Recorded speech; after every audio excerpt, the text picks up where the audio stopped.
Now things are really very bad. It doesn't take anybody to know, yes, Nigeria is in a very, very bad situation, and it's a fact.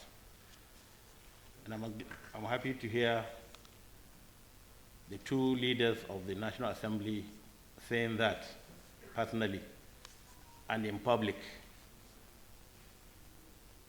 Let's not deceive ourselves that things are all right. Things are not all right. We know it and we feel it and we see it. For some of us who have seen so much in our lives, my 31 years as a military officer, I don't know where these young officers were when I was still in service, the Chief of Defense Staff and Corps. They were very junior officers. My 31 years took me to Pakistan as a defense advisor. The generals here know what defense advisor does when he goes to other countries.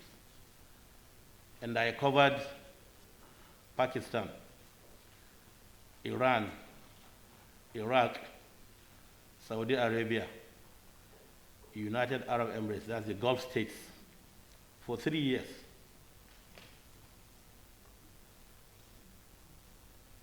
At the end of my tenure, I came back to National Institute for Policy and Strategic Studies, Kuru, for my course. And after the course, 2 weeks before the end of the course, Almighty Allah brought me to this position at Sultan. 2 weeks before the graduation ceremony. When I was in NIPS, my paper was on religious extremism as a national security problem. I was a colonel. I didn't know a few months later I would be on this seat. And I researched, talked to religious leaders, talked to political leaders, and I found out what really religious extremism is. And based on my own knowledge as a 3-year DA in Pakistan, covering the most troublesome areas of the world, and it's still the most troublesome area in the world, the Middle East and the Gulf states. So some of us have this experience. From the time I became Sultan till now, for 11 years plus, we've been having such gatherings to talk about Nigeria, national security, development, and whatever. 11 years plus. And I've been here for 14 years plus. And we have talked and talked. We have talked at Northern Governors Forum level with all the traditional rulers in the north. We've talked at national level, where I happen to be the chairman and the ONI is the co-chairman of that body. We have talked and talked and talked. In the last 1.5 months, we've had 3 serious gatherings like this, with the highest security echelons in the country, with the highest leadership of this country. Today we are here once again to talk on the same issues of national security. I think enough of these talks. Let's walk. Let's walk the talk. Because the more we sit here and talk, the more time we waste in taking real actions. Because we know the problems. I'm not going to say anything here that I have not said in the last 7 years. So I'm not going to give a lecture like the Senate President said. He was trying to give a lecture, but it's important when you come to public forum like this, you say some few things.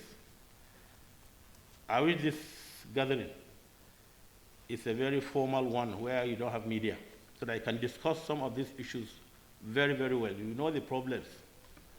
And honestly, I thought we are coming to a closed-door program with the leadership of the House of Reps and other major stakeholders like the service chiefs, whom we can open up to them. Because some of them know what we feel, what we think about some of the issues, because they know we know what they know. And we collaborate with them. So my own take on this summit, yes, it's important. to sit and talk, but it's much more important to implement what we have talked about. We can't just continue talking, and we don't implement. I bet you can come back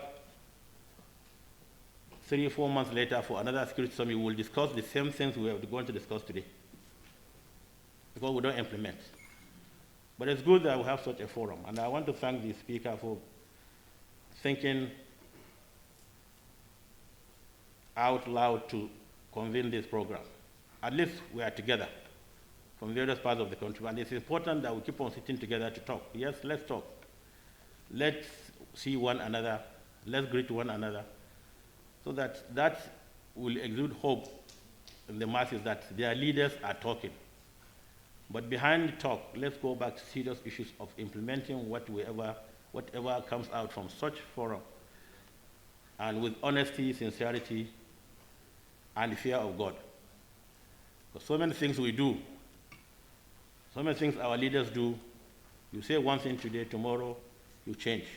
You say one thing publicly, and people will clap for you. When you go back in your comfort zone, you throw everything away.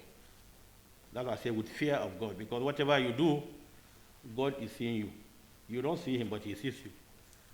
And as leaders, God is going to ask us to account for the leadership he gave us here on earth. And all of us here will account for our deeds here. This is where we can do well, that when we meet our Creator, we'll be much, much happier with him. So I call on our leaders, the political leaders in particular, please fear God. Do what is right. Don't look at ethnic, religious, or personal interests while you are doing your own duties.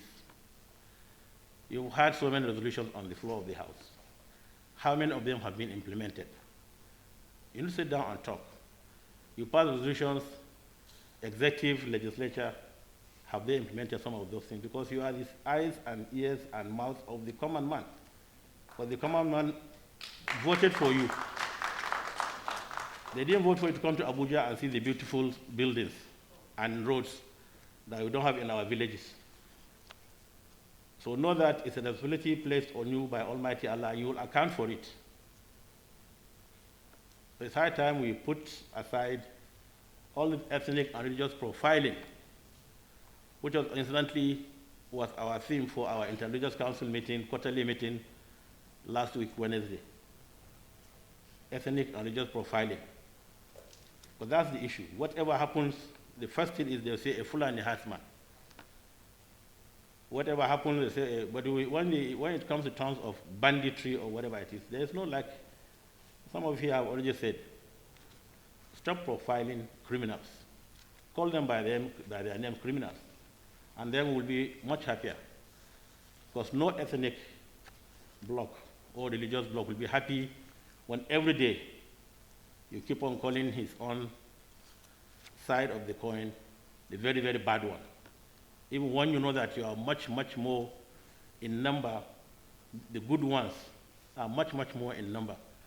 The very few ones, yes, Fulanis do all these bad things, we know. So do Yorubas, Igbos, Efiks, Ibibios, and so on and so forth. So unless we come together and look at the greater figure, that is Nigeria, and work for Nigeria to move on, we'll continue groping in the dark and we'll continue having these problems. So when the speaker called me and said, please don't go back, we push this into Wednesday, yes. We are here, we're talking about security, and one of our own, when his time was up, Almighty Allah took him. It's in the service of the country, it's in the service of security. And I told him, well, Honorable Speaker, I will stay back and listen to what people are going to say. I wish I could stay and stay at the technical session also and contribute, because we have a lot. There's so many things that you cannot say publicly with these media people, especially with the worst, the social media. That's the worst. As lawmakers, what do you do? How do you handle such issues of the social media? Because before tomorrow I say Sultan calls for ban, I didn't say so. I didn't say ban social media. But how do you regulate it? We have seen this thing happen all over the world. why can Nigeria also borrow from that?